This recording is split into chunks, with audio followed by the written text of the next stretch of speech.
Titan is Saturn's largest moon. It's also the second largest moon in the solar system, after Jupiter and Ganymede. And it's the only moon with clouds and a dense planet-like atmosphere. But the coolest thing? This moon might help us understand how life appeared on Earth, and for us to understand whether you like such videos or not. Please put a like and subscribe to the channel. Your support is important to us. Thank you. Astronomers say that the conditions on Titan might be almost the same as those on Earth in its early years. The only significant difference is that, being closer to the Sun, Earth has always been warmer. Titan is surrounded by an orange haze, which had kept the moon's surface a mystery for astronomers up until 2004. That's when the Cassini mission arrived there. Now we know that Titan's atmosphere extends about 370 miles high. That's a lot higher than the atmosphere of our planet. Because of this atmosphere, Titan was believed to be the largest moon in the solar system for a long time. But the most exciting fact about Titan's atmosphere is that it's full of organic compounds. If they were discovered on our planet, they would definitely mean life. Now, the atmosphere of Titan is mostly nitrogen mixed with a bit of methane and other organic compounds, which form when sunlight destroys methane. But if sunlight keeps destroying methane, how does this gas appear in the atmosphere again and again? On Earth, it's life itself that restores the supply of methane, since it's a byproduct of the metabolism of many organisms. So, can we conclude there's life on Titan? This distant moon isn't the most pleasant place to settle down. It's too cold for liquid water to exist on its surface. And still, Titan has rivers, seas, and lakes of liquid hydrocarbons, such as methane and ethane. The largest of them are hundreds of feet deep and hundreds of miles wide. Beneath the thick crust of the moon, there is a more liquid ocean consisting primarily of water rather than methane. After a series of laboratory simulations, scientists concluded that there might be enough organic material on Titan for a chemical evolution to begin. It could be similar to the one that started life on Earth. But for that to happen, there must be liquid water on the moon for longer periods of time than what we observe now. And still, it might be another proof supporting the idea of a liquid water ocean under the frozen isolation layer. If it was true, Titan's subsurface ocean could turn out to be a place harboring life as we know it. Meanwhile, its lakes and seas of liquid hydrocarbons could have forms of life with different chemistry than what we're used to. Or there may be no life at all. After all, the temperature on the surface of Saturn's moon is about 290 OF. These conditions are far from comfortable for almost any life form. According to one theory, a meteorite impact that occurred a long time ago could have provided enough heat to liquefy water for around a few hundred or thousand years. But right now, most experts think that Titan isn't likely to be a place where life thrives, which makes the presence of methane in the moon's atmosphere even more puzzling. Interestingly, Titan might become warmer in the future. You see, 5 to 6 billion years from now, the sun will become a red giant. It will heat up most space objects in our solar system, and Titan will become warmer, 94 OF. This temperature is high enough for stable oceans of a water-ammonia mixture to exist on its surface. With time, the sun's ultraviolet output will decrease, which will enable the greenhouse effect in Titan's upper atmosphere. The combination of these conditions might exist for several 100 million years, creating an environment suitable for the appearance of exotic forms of life. After all, this time was enough for life to evolve on Earth. The only thing that might hinder the process on Titan could be the presence of ammonia. It's likely to cause the same chemical reactions to proceed more slowly. Hey there, Earthling! If you think you're special because you live on the only habitable planet out there, think again. What makes a planet suitable for life? A whole bunch of factors, like the planet itself, its neighbors, and the star it orbits. A habitable planet is basically one that can sustain life, with things like access to water, energy sources, and nutrients. Earth, for example, is in the sweet spot, known as the habitable zone, where it can have liquid water on its surface. But just being in this zone doesn't automatically mean a planet is habitable. Factors like crazy levels of radiation can make a planet uninhabitable, even if it has the right temperature. So the bottom line is, we need water, something to orbit, and a set of nutrients of chemical origin that can be found in Mendeleev's periodic table of the elements or those funky snacks you buy. Look at this exoplanet called K2-18b. The term exoplanet doesn't mean that it's exotic. It just states that this planet is located outside the solar system. Most planets need to orbit something, unless we're talking about rogue planets that are basically planet-sized things floating around in space but not orbiting around any star or brown dwarf. Instead of our Sun, K2-18b orbits a red dwarf called K2-18. It's not your average star you can see with the unaided eye in the night sky. This one is hard to observe because of its low luminosity. K2-18b is indeed a planet far, far away. It's located 38 parsecs away from Earth. 1 parsec is somewhere around 19 trillion miles. Hey, you do the math. Hint, lots of zeros. K2-18b is a sub-Neptune, meaning that it has a smaller radius than Neptune. However, it's much bigger than our humble abode. It's about 2.6 times the radius of Earth. As for the weight, K2-18b is way chunkier than Earth. It's about 8 times as massive. It takes 33 days for this planet to go around its star, and it gets just about as much starlight as Earth gets from the Sun. This planet has a light intensity of 1.28 times greater than Earth and has an equilibrium temperature of 28 degrees Fahrenheit. Nope, it doesn't mean that K2-18b feels like New York in January. It only gives us an idea of the theoretical temperature put there. The planetary equilibrium temperature is basically the temperature a planet would have if it was perfectly balanced in terms of radiation. It's when the amount of heat leaving a planet is the same as the amount of heat coming in. Now, the trillions of miles that set us apart aren't a problem for potent telescopes, such as the Kepler Space Telescope that discovered this planet and the James Webb Space Telescope that is studying its atmosphere now. In 2019, scientists announced that they had found water vapor in the atmosphere of exoplanet K2-18b, which sparked widespread interest toward this outlandish world. 4 years later, the Webb telescope detected carbon dioxide and methane swirling in the air of this guy. Carbon dioxide is basically our best friend here on Earth. Humans need it to breathe properly and keep our blood pH in check. And plants love this stuff too, because it helps them make oxygen through photosynthesis. Obviously, we can't survive without it. Without methane either. However, this little gem got some scientists buzzing with excitement even more due to the discovery of some funky dimethyl sulfide gas molecules in its atmosphere. In 2023, scientists from the University of Cambridge spotted carbon-based molecules like methane and carbon dioxide hanging out on K2-18b with the help of JWST. This could mean that this exoplanet might feature a hydrogen-rich atmosphere and a watery surface. There's a potential whiff of dimethyl sulfide or simply DMS in the mix. On Earth, this stuff is usually linked to life, since it's normally produced by photoplankton in the oceans. The fact that we're picking up hints of DMS on K2-18b is like finding a golden ticket in the cosmic chocolate bar. Hey, kinda gives you the willies now, doesn't it? Why is DMS so important, you ask? Well, it's a bit of a superhero on our planet, playing a crucial role in the sulfur cycle and even affecting our climate by helping clouds form.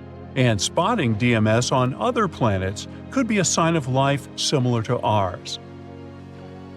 Looks like this planet is a nice spot with its not that rough temperature and all the right nutrients to keep us alive.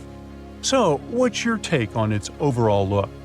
It probably took the planet a good few million years to come together.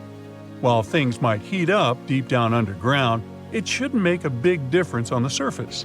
Some experts believe it could be home to a water or molten lava ocean with a hydrogen-rich atmosphere resembling a gas giant like Uranus or Neptune.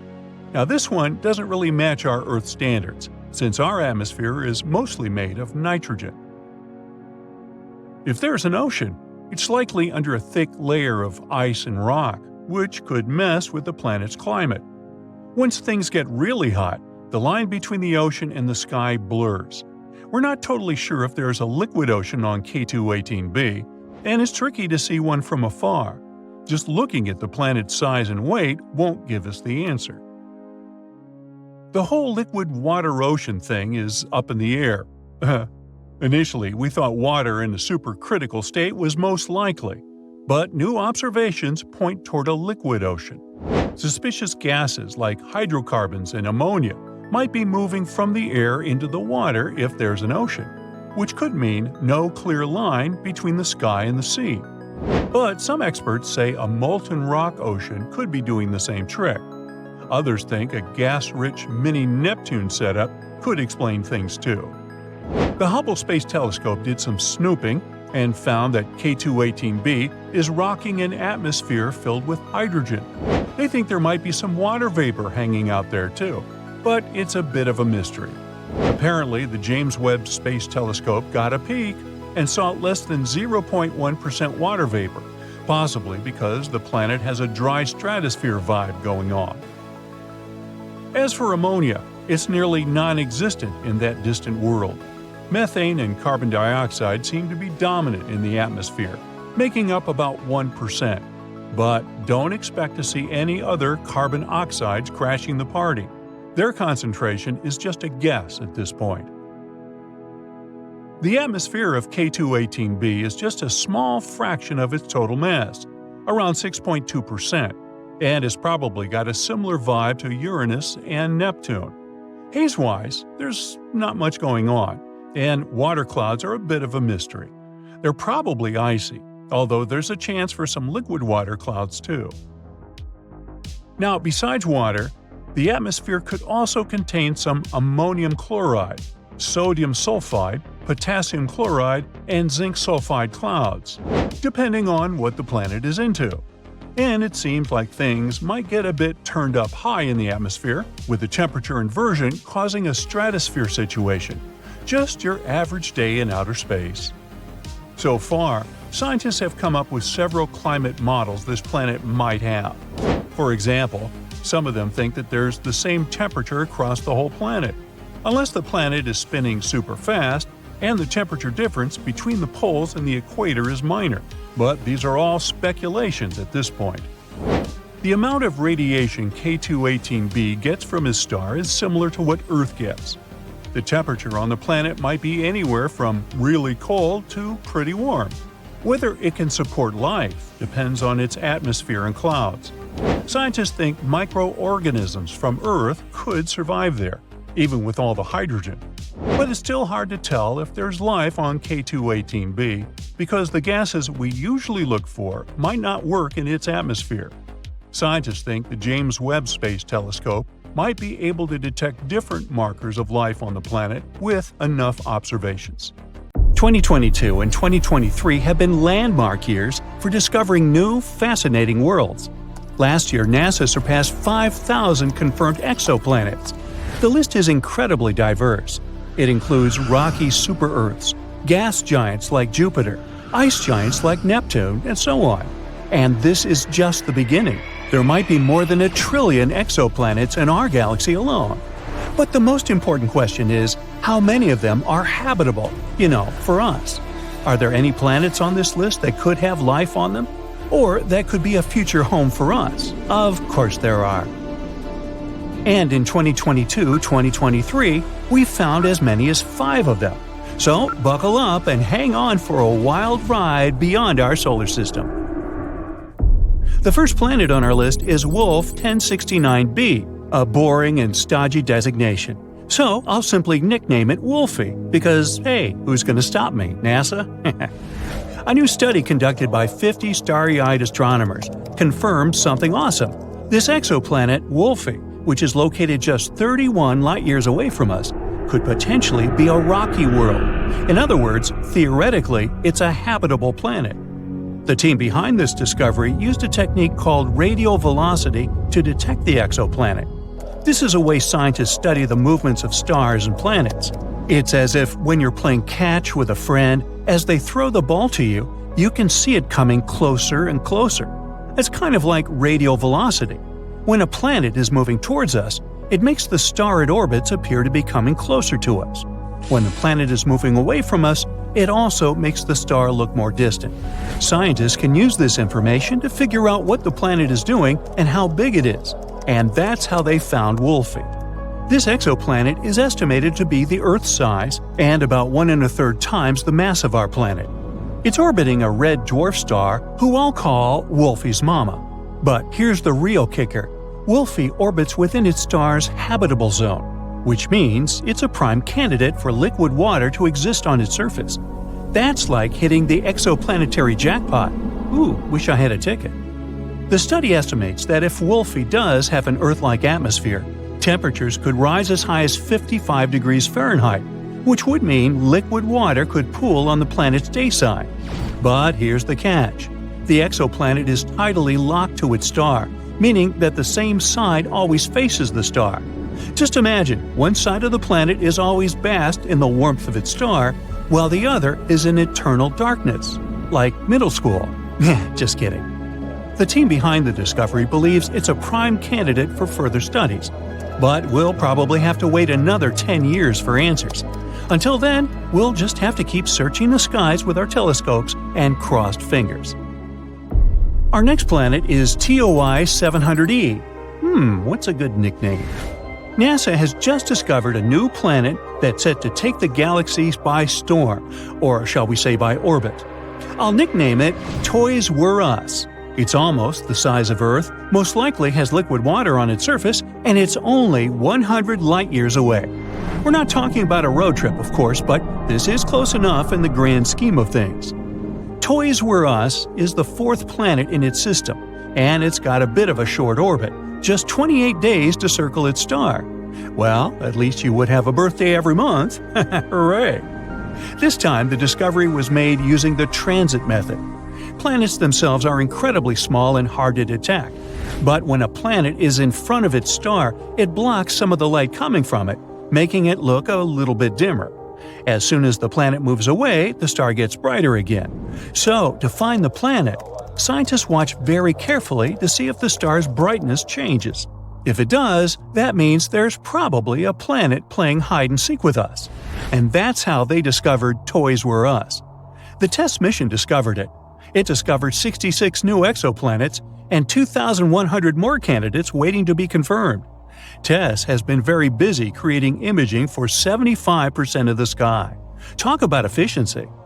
Toys Were Us is located in the optimistic habitable zone, between planets C and D, but it may be tidally locked, just like Wolfie, so we might have to settle for a one-sided water world. The discovery of Toys Were Us is a promising prospect for future follow-up observations, and it demonstrates the potential for TESS to find even smaller exoplanets in the future. Who knows? It may find a new home for humanity among the stars one day, or at least a new vacation spot. Next, we have twins GJ1002b and GJ1002c. The galaxy just got a little bit closer to us with the discovery of 2 exoplanets, which I'll nickname Hansel and Gretel, that are just a stone's throw away from our solar system. That's right, these 2 Earth-like planets are located less than 16 light-years away, which is just a hop, skip, and a jump in space terms. For comparison, Proxima Centauri b is the closest Earth-mass exoplanet at 4.2 light-years away. So, these 2 new neighbors are among the closest to us. They both orbit a red dwarf star with barely 1/8 the mass of the Sun. It's quite cool and faint, but that's okay, since both planets are very close to it. Hansel takes 10 days to orbit its star, while Gretel takes just over 21 days. Even more birthdays, I guess. The discovery was made by an international scientific team and was no small feat. The team had to work together with 2 instruments, espresso and Carmini's. The result? A cafe latte. Nah. What they got were measurements so accurate, you could practically count the number of craters on the planet's surfaces. The big deal is, the planets are located in the habitable zone of their star and are just the right size, making them excellent candidates for future atmospheric studies. The lead author says, Nature seems bent on showing us that Earth-like planets are very common. With these two, we now know 7 in planetary systems quite near to the Sun. Who knew our neighbors could be so friendly? In conclusion, the discovery of Hansel and Gretel is a giant leap for humankind. So let's all raise a glass of H2O, or whatever they drink on exoplanets, and celebrate it. The last planet on our list is LP 890-9c, which I'll call Bob. This super-Earth, located about 98 light-years away, is roughly 40% larger than our home planet. Moreover, it has a twin, which I'll nickname Ray, which is up to 75% larger than Earth. More space is always good, right? The two planets orbit around the red dwarf star. Unfortunately, Ray is quite hot to the touch, with an estimated temperature of 253 degrees Fahrenheit, so don't touch. Its sibling, Bob, is located in the habitable zone of its star, making it a prime candidate for the potential of life. But let's remember that the actual temperature of the planets depends on their atmospheres. It's possible that Bob, being the outermost planet, has a runaway greenhouse effect, making it more like Venus than Earth. So it might be too hot to be habitable at all. But let's not lose hope yet. The James Webb Space Telescope, launched in December 2021, is on the case. With its cutting-edge technology and powerful instruments, including spectrographs, it can peer into the atmospheres of exoplanets and reveal which ones might be habitable. So let's see what it discovers. This planet has been listed as the second most favorable habitable zone terrestrial planet. Now it's on the list with 7 other Earth-like planets, all about 40 light-years away from us. Maybe they'll become our new homes in the future. Maybe we should fix the home we have. But until then, enjoy this moment and celebrate all these new discoveries. Who knows how many more planets we'll find in the future, considering how much technology develops each year? Thousands? Millions? Meanwhile, Bob and Ray, Hansel and Gretel, Toys R Us, Wolfie and her mama will all be out there waiting for us. Colonizing other planets is like the ultimate cosmic adventure. It's a challenge that's captured the imagination of humans for centuries, and it's something we've always dreamed of doing. One of the most popular candidates for this role is Mars, and this isn't surprising. Mars is a rocky planet that is similar to Earth in many ways, and it even has evidence of water on its surface. This makes it a prime candidate for human colonization. Many scientists and engineers are working on plans to send humans to Mars and establish a permanent settlement there. But what about the other candidates? There are many planets and moons in our solar system, so why not colonize something else? For example, Ceres. Ceres is the ultimate cosmic treasure trove. It's a dwarf planet, not a full-fledged one, just like Pluto. It's located in the asteroid belt between Mars and Jupiter. This dwarf planet is the closest to the Sun, and it's adorably tiny. The entire planet is about the same size as the state of Texas. So why choose it? Because Ceres may be a rich source of valuable resources. The surface of Ceres is covered in craters and other geological features, and scientists believe that beneath its surface, it has a thick layer of water ice, which means that deep underground, it may have an ocean of liquid water. If this is true, Ceres could be a valuable resource for future space missions. It could potentially provide a source of water for human exploration of the solar system. So, can we colonize it? And if so, how do we do that? Actually, many scientists and space enthusiasts have proposed this idea. To colonize Ceres, we'd have to use the same methods used to establish colonies on the Moon, Mercury, and the satellites of Jupiter and Saturn. Don't worry, it's not that hard. We just need to figure out how to adapt to a very thin atmosphere, to extreme temperatures, and pressure, and, well, all the other nasty stuff. But let's stay hopeful. At the end of the day, it all comes down to resources. We'll need water, minerals, silica, and other raw materials. All this would help us to create a self-sufficient colony. And luckily, Ceres is full of these things. So, first of all, we could locate the places of residence inside the craters of Ceres. We could build domes there that would protect us from all sorts of dangerous things, like radiation. We could also mine regolith in the asteroid belt. Regolith is a residual soil that appears as a result of cosmic weathering of the rock. Basically, it's something like the surface layer of soil on the moon. Why do we need it? Well, because we could use it to 3D print the base layers next to the ice, so that our bases would be located near the water. We could then use these base layers to print other structures, like houses. We could also collect ice and organic molecules to create water. And by combining water with regolith, we would get soil in which we could grow plants and food. Wonderful! There's also another option. A colony could be created underground. That is, right next to the icy crust of the planet. Now, if in the future we'll be some kind of super cool scientists, we could try to accelerate the rotation of Ceres, which sounds crazy, but would be pretty beneficial. It would help us to create artificial gravity inside the underground colonies. And speaking of gravity, all of these things may sound cool, but let's discuss the difficulties that lie ahead of us during colonization. To colonize Ceres, we would need to overcome a number of challenges. To begin with, we need to develop technologies that will help us even get to Ceres. We need some kind of ships that would be capable of long flights into deep space. For them, first we need to create some kind of nuclear thermal or nuclear electric traction, and maybe an even more advanced type of fuel. Then we'll also need technology to help us sustain life in this small rocky world. That is, tools to extract and use local resources. Also, since there's no atmosphere on Ceres, we would have to wear spacesuits and live in pressurized habitats.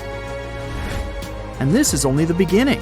Living on the planet itself won't be an easy task either. For example, what about extreme temperatures, or radiation, or the mentioned incredibly weak gravity? The latter is definitely one of the biggest problems. The gravity of Ceres is only 3% of the Earth's.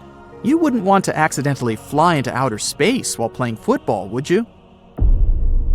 But the fact that any jump could send you on an endless journey isn't the only problem. Even if you somehow stay on the surface of the planet, you'll experience the same symptoms and problems as astronauts who hang out on the International Space Station. For example, loss of muscle mass, decrease in bone density, deterioration of vision, problems with the cardiovascular system. Wow, who would have thought that gravity is so important? So therefore, if we wanted to survive on Ceres, we would need either a bunch of doctors or some kind of artificial gravity. And don't even get me started on how low gravity will slow down production and work. And of course, we can't go anywhere without discussing money. Colonizing Ceres would cost us a huge expense, especially taking into account all of the above. And yet, despite all these things, Ceres still stays one of the best candidates for colonization. For example, Ceres contains lots of methane and ammonia. They can be used as a manufactured fuel or a nitrogenous gas.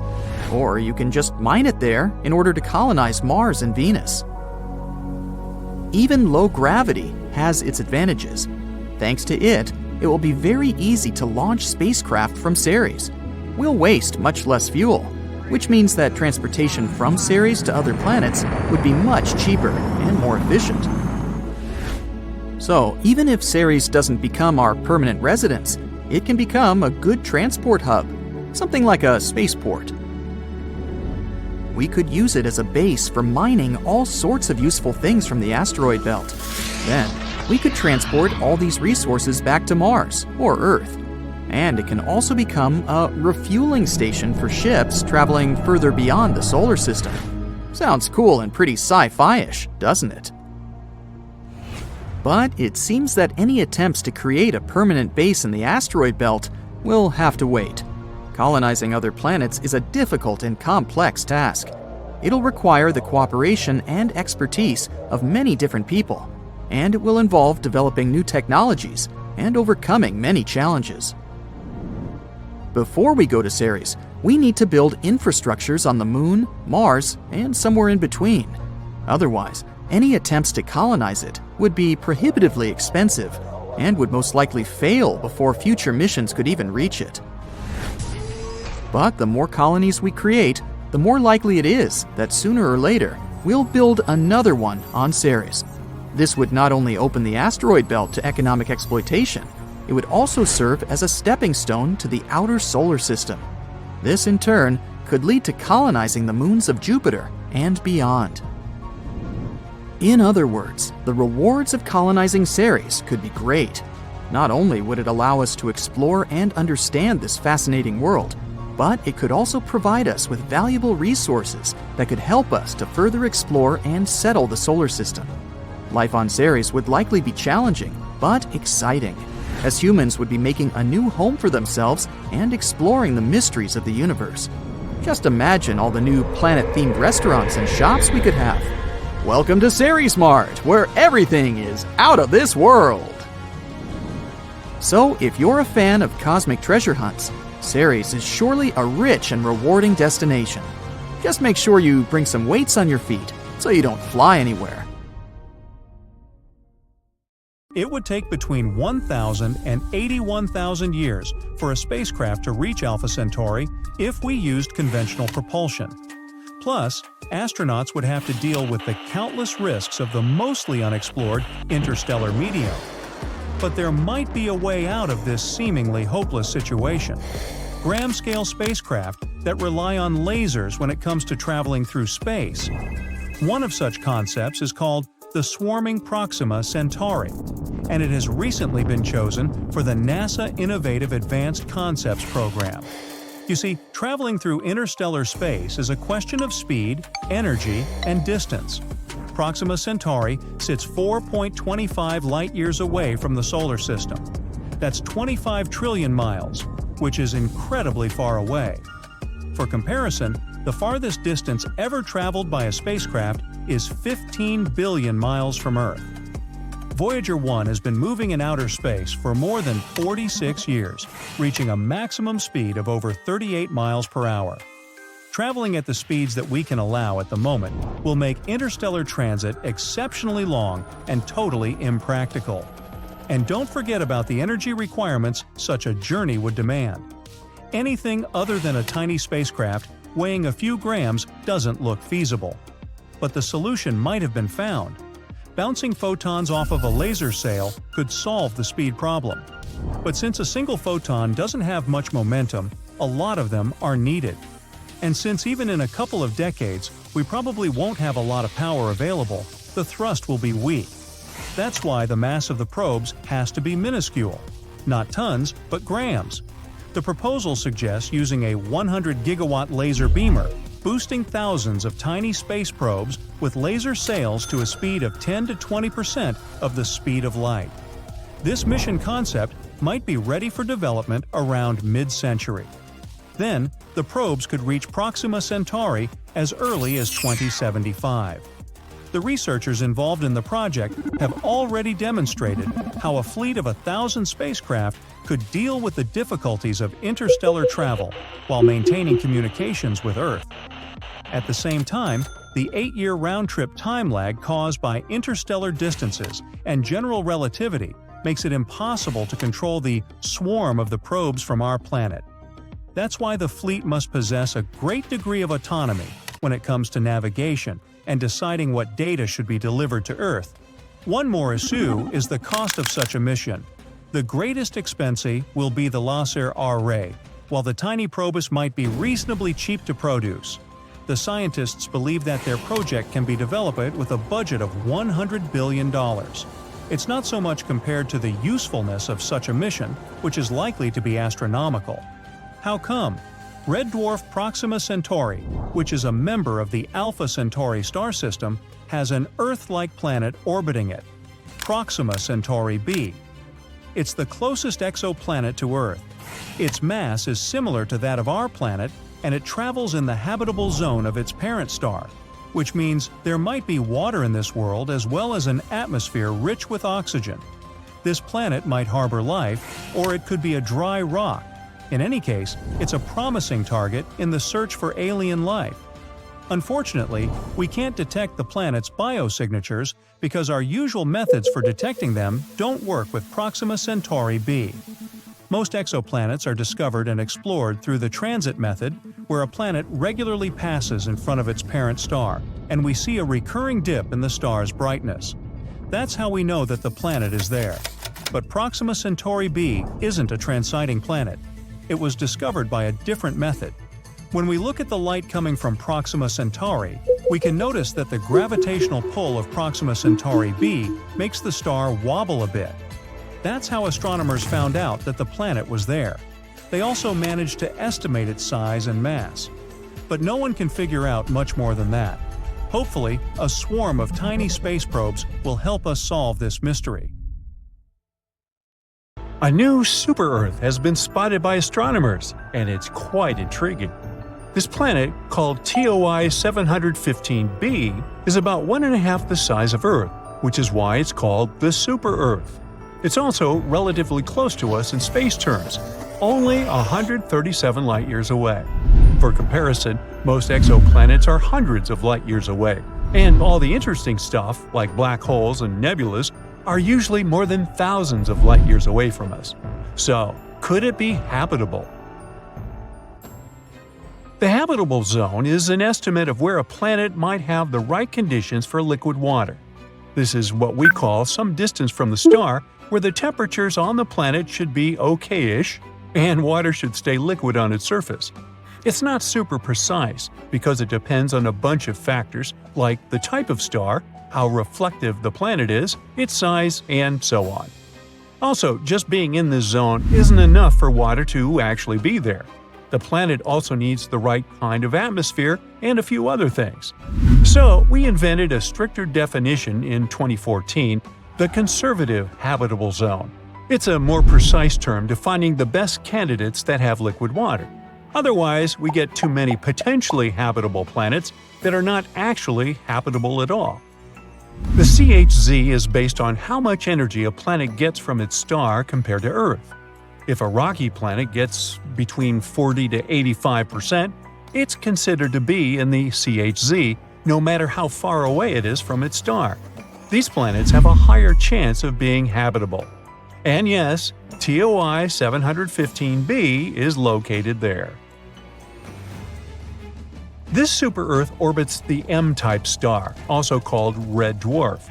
It's a star that's much smaller and cooler than our Sun, about a quarter of the Sun's size and mass. But if the planet is located in the habitable zone, it's actually a better option for life. Red dwarfs live much longer than our Sun, a yellow dwarf. This also means that they have more time to form little creatures on their planets. And this red dwarf really is older than our star. Our Sun is 4.6 billion years old, and this star is 6.6 billion years old, give or take a few hundred million. It doesn't have much magnetic activity, so it's not dangerous. It doesn't flare up like younger red dwarfs. These flares can be super strong and might even hurt planets by taking away their atmospheres. Although some planets around it do have thinner atmospheres, it seems like this red dwarf has already gone all out. These red dwarfs are where we're looking for planets that could support life right now. Our super-Earth is really close to its star, zooming around it in just 19 days.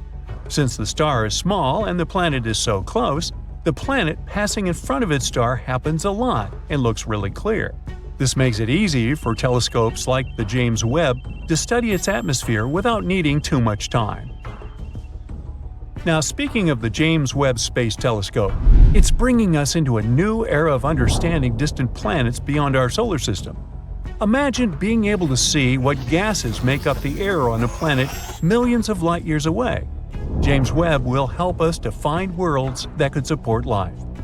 Right now, it's trying to figure out whether TOI 715b has an atmosphere.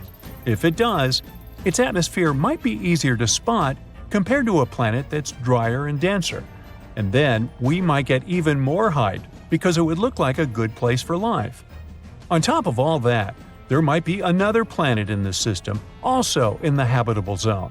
We're not sure whether it's really there, it's just a candidate with a crazy name. But if it turns out to be real, it would be about the size of Earth.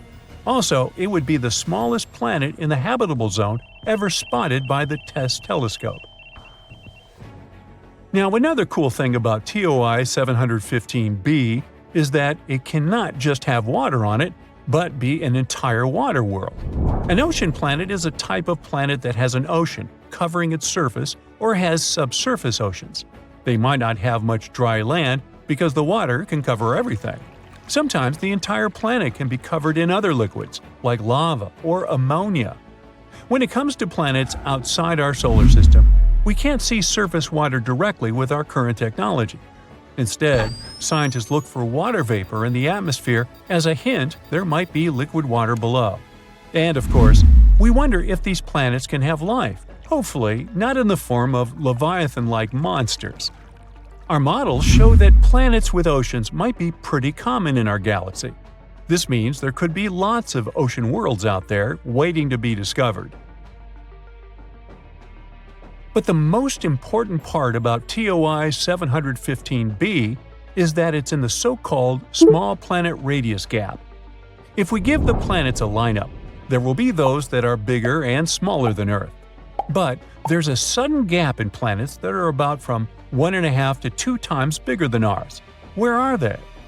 This gap is interesting to scientists because it tells us something about how planets form and change over time. It's not that planets don't form in this size range. They actually start off larger and then lose some of their mass, like a balloon gradually deflating. Perhaps it happens because of how they orbit their stars, with stars blowing away some of their mass as they dance around it, as our Sun does with gas from comet tails. This gap holds a lot of mystery, and planets, like our new super-Earth, are clues that could help us unravel it. We aren't sure whether it exists around red dwarfs. Maybe it's a gap in how dense these planets are, rather than in their actual size. So studying our discovered planet is even more interesting. It'll help us learn more about distant stars and their planets. Now, I mentioned TESS a while back. NASA's TESS, Transiting Exoplanet Survey Satellite, has been in space for 6 years now and has been incredibly successful. NASA launched TESS because we already found over 5,000 planets orbiting other stars, mainly thanks to the Kepler telescope. But Kepler mostly found large planets, not necessarily like Earth. We decided to focus TESS on finding smaller Earth-like planets around nearby bright stars, making them easier to study with future telescopes. Here's how it works. The camera observes stars and looks for changes in their brightness. If the brightness suddenly drops for a while and then gets back, it could mean there is a planet passing in front of it. But stars can dim for other reasons too.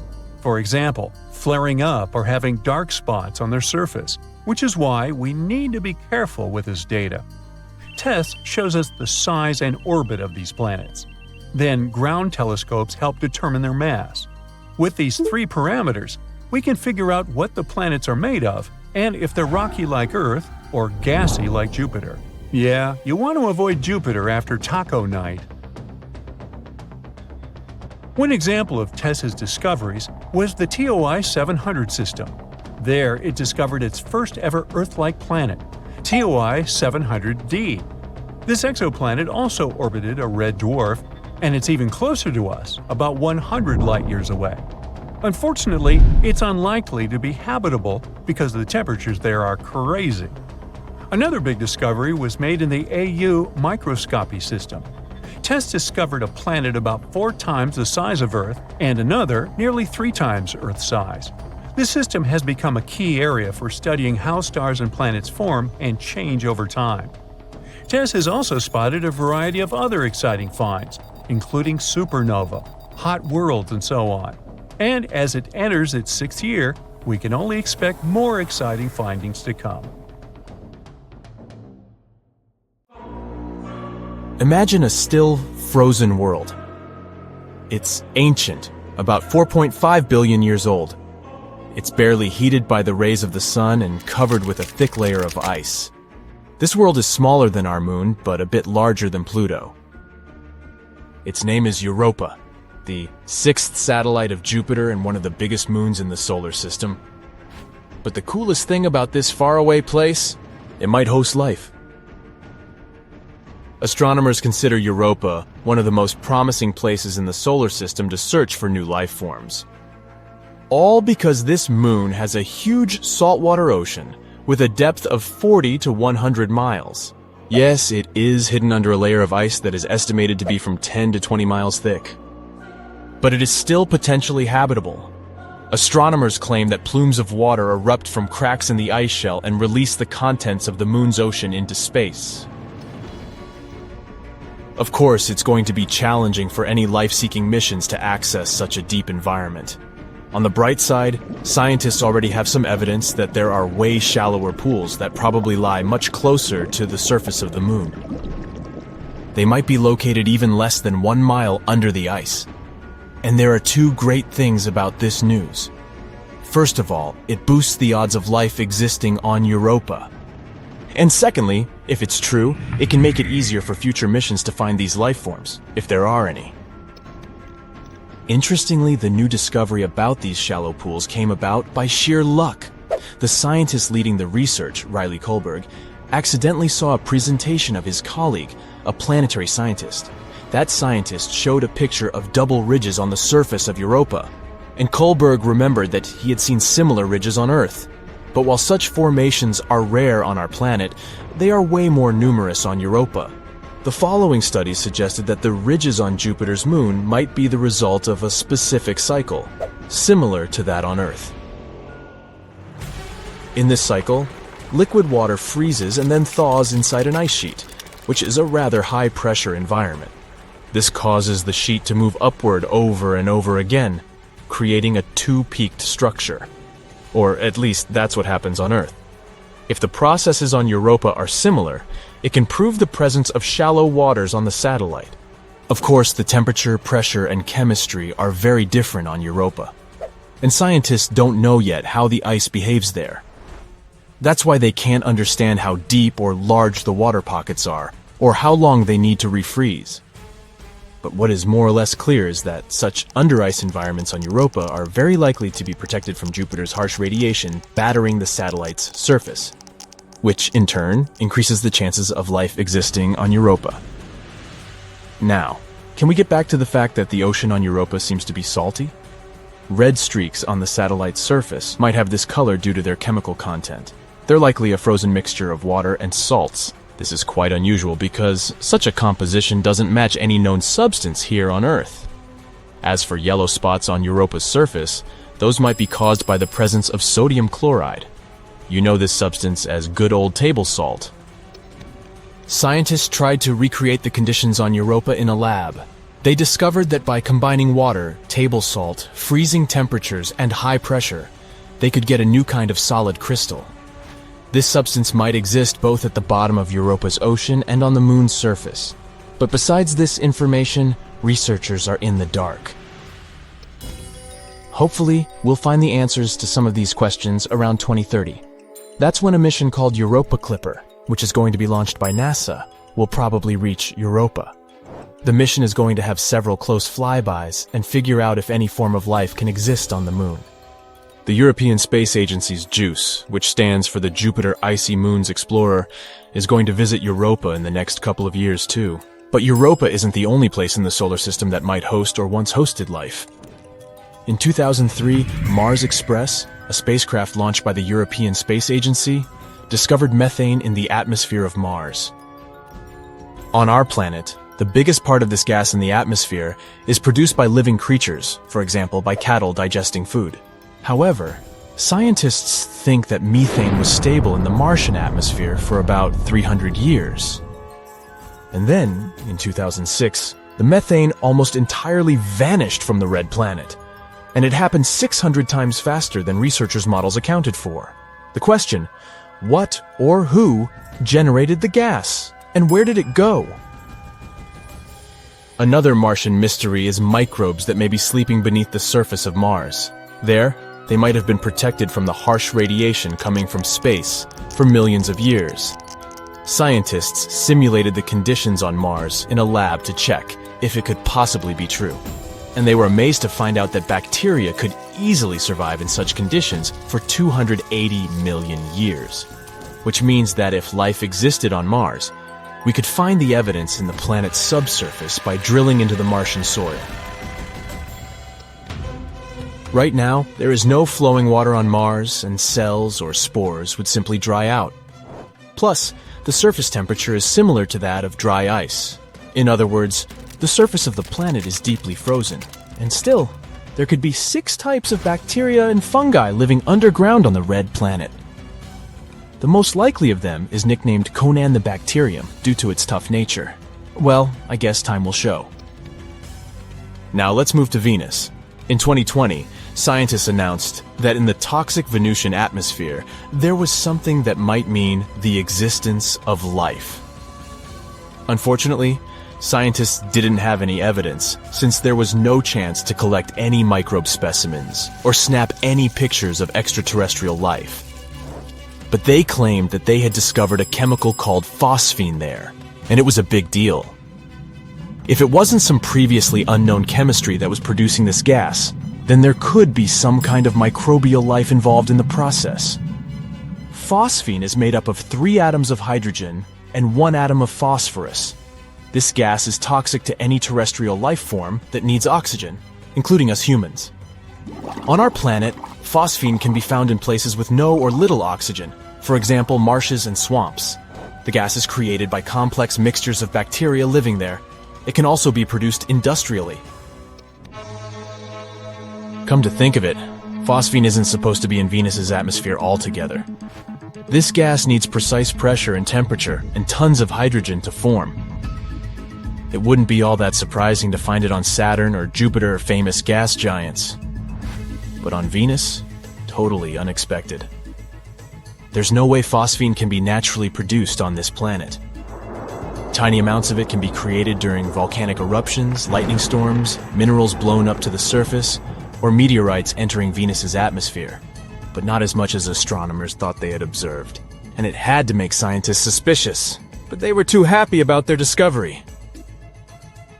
They probably thought it meant there could be life on Venus. But even if this gas was created by some mysterious organisms, it would be a big question how they survived on Venus. On our planet, some microbes can thrive in environments with an acidity of 5%, but no more. On Venus, though, clouds are almost entirely made of acid, containing more than 90% of sulfuric acid. The Venusian atmosphere is also 50 times as dry as the driest place on our home planet. And indeed, in 2022, thanks to better and more high-resolution telescopes, it was concluded that there was no phosphine in Venus's atmosphere. Or even if there was, it was a very small amount. So far, we need to look for signs of life further away from Earth.